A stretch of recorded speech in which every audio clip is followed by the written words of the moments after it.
Hello, everybody. Welcome back to the Ketodontist podcast with your host, Dr. Matthew Standridge. I'm so glad that you're here today. It's been a while since I've been able to check in. It's been kind of crazy times with all the COVID and COVID issues and everything. And we ended up having to close my office for a few weeks. And we're still closed. It's been about 6 weeks now, and I know it's going to be at least another week, if not two. So that's been kind of trying to not be able to bring in an income for a couple months and stuff like that, and have to lay off all my employees and everything. So it's crazy times. But you know, it is what it is, and we all have battles, and we're all getting through them, and it's just taking it day by day is the absolute most important thing. So today's episode, though, is not going to be talking about COVID because everybody's talking about it and most people don't know what they're talking about. So I'm going to focus on something that I do know about, and that is inflammation. Now, it is my sincerest belief that inflammation is the cornerstone to the myriad of diseases that we face as a nation, as the world. It is going to cripple our healthcare system much more than coronavirus, okay? Because it is associated and has its fingers in so many different diseases. So, for those of you who are unfamiliar with what inflammation is, everybody's heard about inflammation, but what is it exactly? So it's a critical response that our bodies have to potential dangers and signals and damages done in our body. Now, there are some diseases like rheumatoid arthritis, lupus, Crohn's disease, ulcerative colitis, and others that the immune system is actually attacking the own body. Those are what are called autoimmune disorders, right? And these are very painful and can become progressively debilitating. But the inflammatory process in general serves an important function in the control and repair of injury to our body. So there's what's called the inflammatory cascade, which is generally what we call inflammation. And it basically takes two different forms. You have acute and you have chronic. And acute is part of the immune system where it's like the immediate responder to the injury due to physical trauma, it can be due to infection, it can be due to stress, it can be to any combination of three. But what acute inflammation does is it helps prevent further injury and it helps facilitate the healing and recovery process. You know, every time that we go and we lift weights and we cause basically cellular damage that creates an acute inflammatory response, and that's how our muscles repair. So inflammation of itself isn't a bad thing. But the problem is when inflammation becomes a little bit more self-perpetuating, it can lead to chronic or long-term inflammation. And this chronic inflammation can last not only days, months, but even years after the acute process. And this becomes a problem in of itself because then medical intervention is needed to help control or stop the inflammation, because that inflammation's out of control and it's just going to start creating more and more damage. Now, chronic inflammation, the thing is it can affect any or all body parts. Inflammation is also associated with a vast array of other diseases. Take examples, so like atherosclerosis, right? Atherosclerosis is the hardening of the arteries where chronic inflammation of the blood vessels can result to plaque buildup in the arteries, lead to arterial damage or blockages, and can lead to heart disease or heart attacks, right? Or strokes. Well, you know, what we used to blame cholesterol for was that our high cholesterol diets led to these plaques in the arteries, and that's what gave us heart attacks. But really, the science shows that it's that atherosclerosis, it's the inflammation that is the precursor to that. So where we used to blame cholesterol, we can really blame the inflammation that caused the arterial wall damage to happen to begin with. Cholesterol is kind of, the arterial plaque is a formation, it's a byproduct, possibly even trying to repair the damaged site, but it's the byproduct to the actual the damage from the inflammation itself. The inflammation, the damage, the atherosclerosis due to inflammation is the house on fire. You've probably heard this before. House on fire. The plaque, the cholesterol, that's like the fireman that arrives because there's a fire. It doesn't just happen just because. So, chronic inflammation also plays a significant role in other diseases, chronic pain, poor sleep, obesity, diabetes, and just really an overall decrease in the quality of life.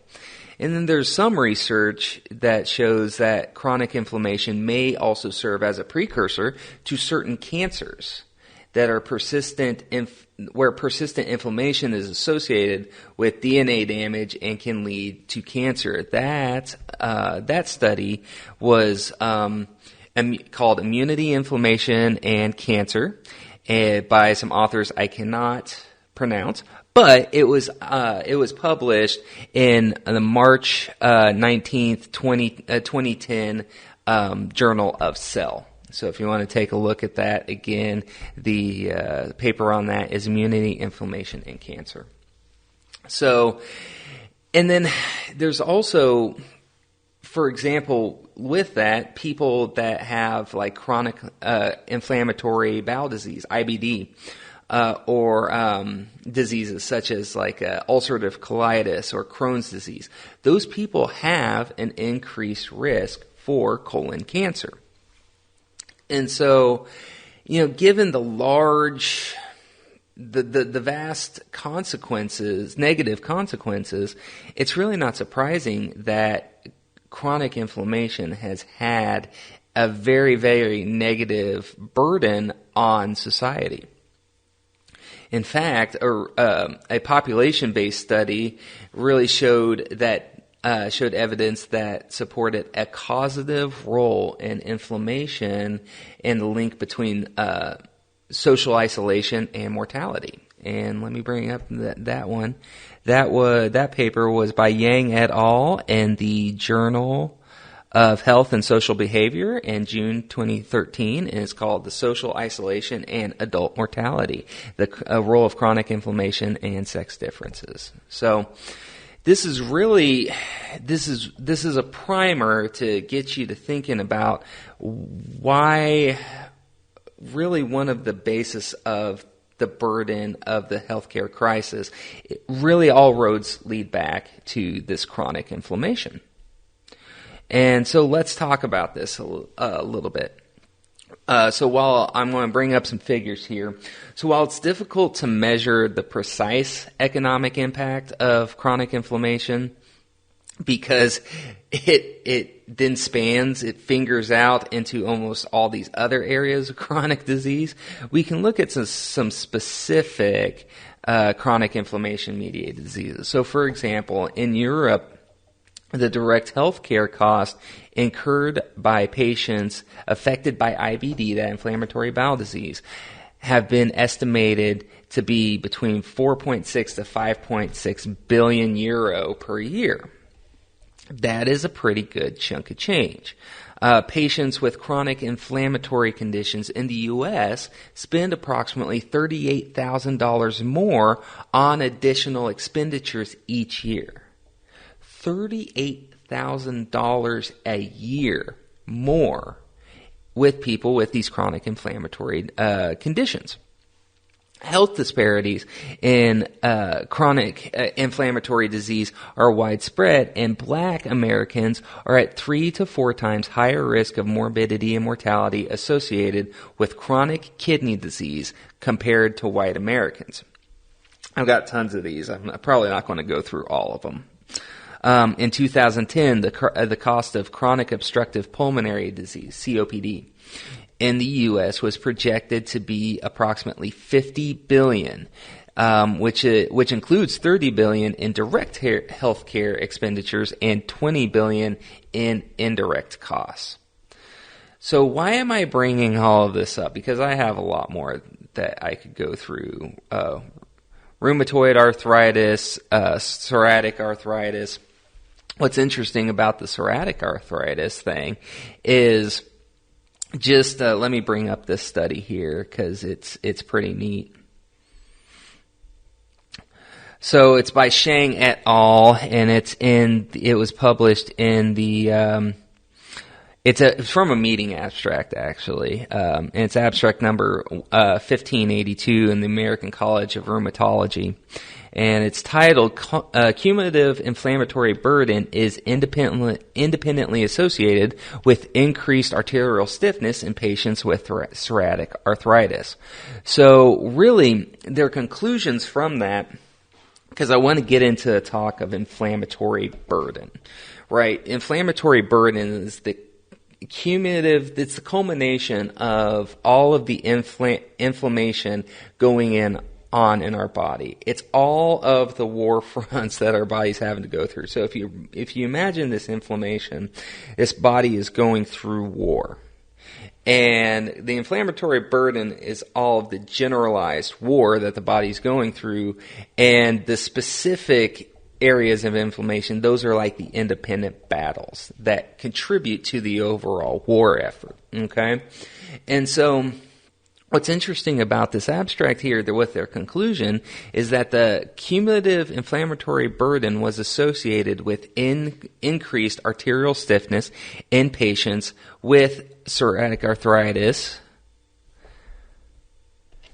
even after adjustment for other cardiovascular risk factors, emphasizing the important role of chronic inflammation in accelerating the development of cardiovascular risk in PSA patients.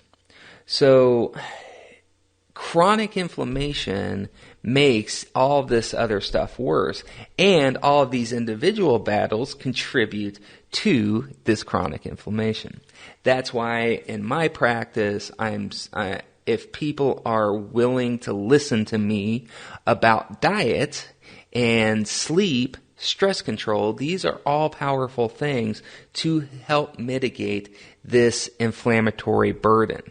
And this is also the biggest link to this oral systemic health link that we have. With maybe you've noticed if you've eaten a lot of gluten, something inflammatory to you. I notice myself that if my diet slips and I'm not on par with, inflammatory control, I get gingivitis, even though my actual oral routine, home care routine hasn't changed. I will start getting gingivitis. All of a sudden, I will have bleeding spots with my gums. Once I get those things under control, my diet is back to where it needs to be, or I'm not as stressed out, it goes away, even though I have not mechanically, oral healthcare wise, done a darn thing different. That's where I think my profession is kind of failing at this, is not there. We're all about brushing and flossing and fluoride and all that stuff, and that stuff is great. Those are invaluable tools, but that's not everything. We got to look at diet, we got to look at sleep, we got to look at stress, we got to look at all these other things that we know contribute to inflammation. But that's why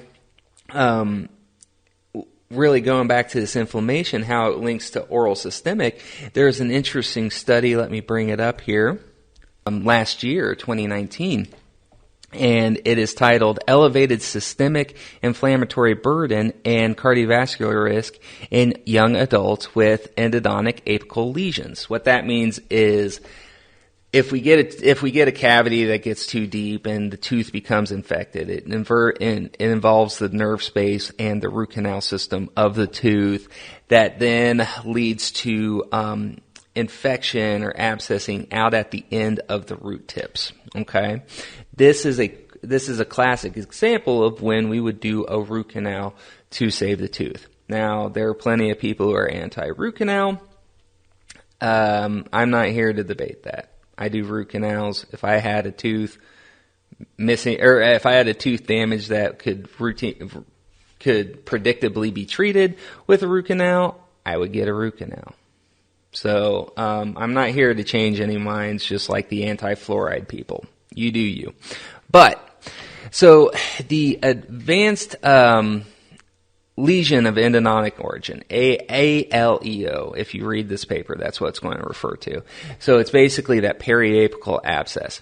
It's associated, this is their conclusions, associated with the systemic inflammatory burden and cardiovascular risk determined by HSCRP. So we've heard of CRP before as a measure of inflammation. So these periapical lesions associated with the systemic inflammatory burden and cardiovascular risk determined by CRP, supporting a mechanistic link for cardiovascular disease in young adults. There are some folks that, like Brad Bale and Amy Domine, they have a book, Beat the Heart Attack Gene, and I'm wanting to go through their preceptorship. But they actually hypothesize that almost half of the heart attacks are sparked by oral bacteria. Now, I can't speak to that as much, but that does show this causal relationship. But this is a great paper showing how infection in our mouth leads to higher inflammation markers in the body. So again, everything is connected, and that is why this getting our lifestyle in check, losing weight, because obesity is inflammatory, losing weight, reversing our diabetes, or managing our diabetes. And two things there, I just talked about obesity and diabetes.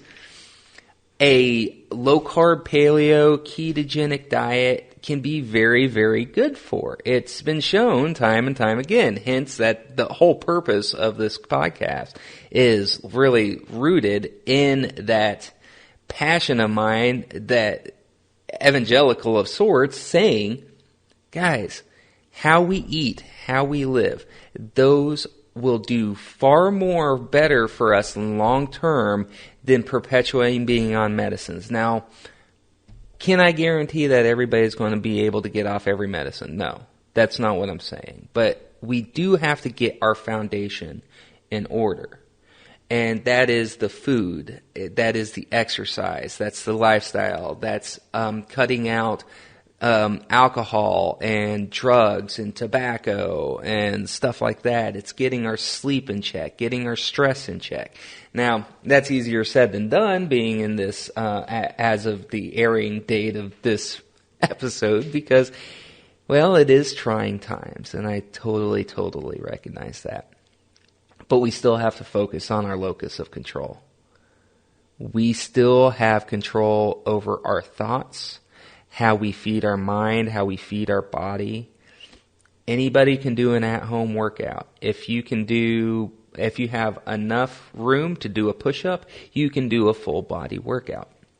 And so it's how we respond to these things. But it's just so interesting looking at this inflammation as the epicenter for disease. That is where we need to be focusing on. That's where my profession needs to be focusing on.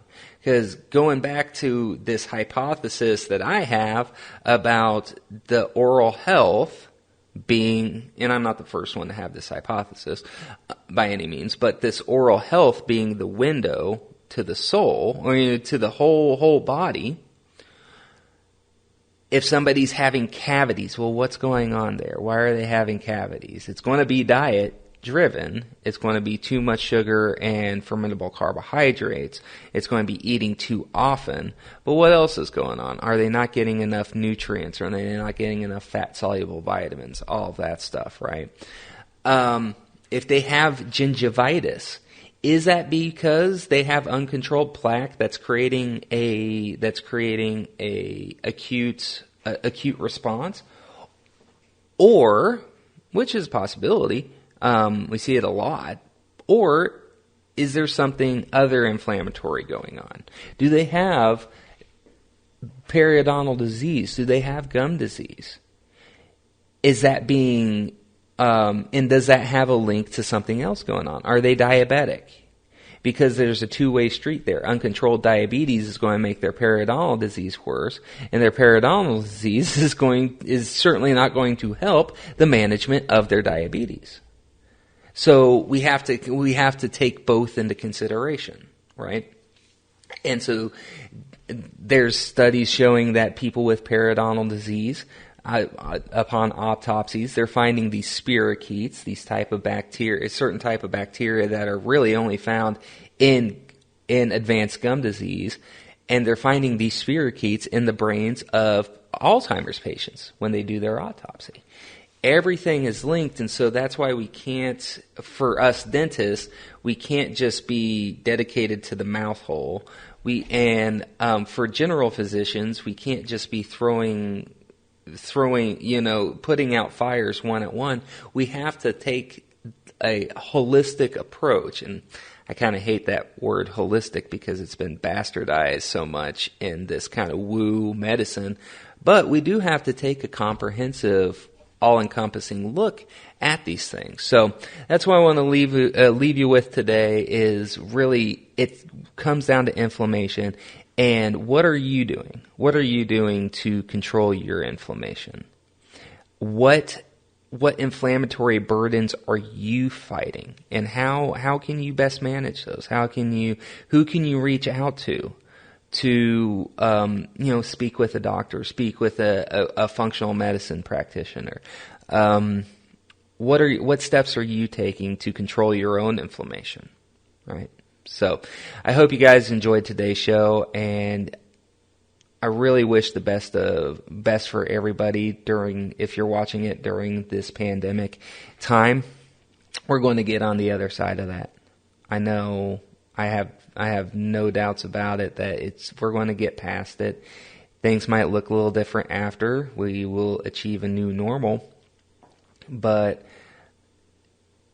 together we will get through it. We just have to take care of ourselves and be good stewards for our body and our planet, for our health, and for our communities. So until I see you guys again, take care. I will leave you with this. I have one, maybe two spots left for individual coaching. So if you are wanting that, send me a message on Instagram, or send me an email at ketodontist@gmail.com, and we'll do a little bit more exploring, and I'll ask you some questions, kind of see what you're looking for, see if it's a good match. But so I can't take too much on right now, but I do have spots for one, maybe two people. So if you're interested, let me know. Until then, guys, take care. I'll talk to you later.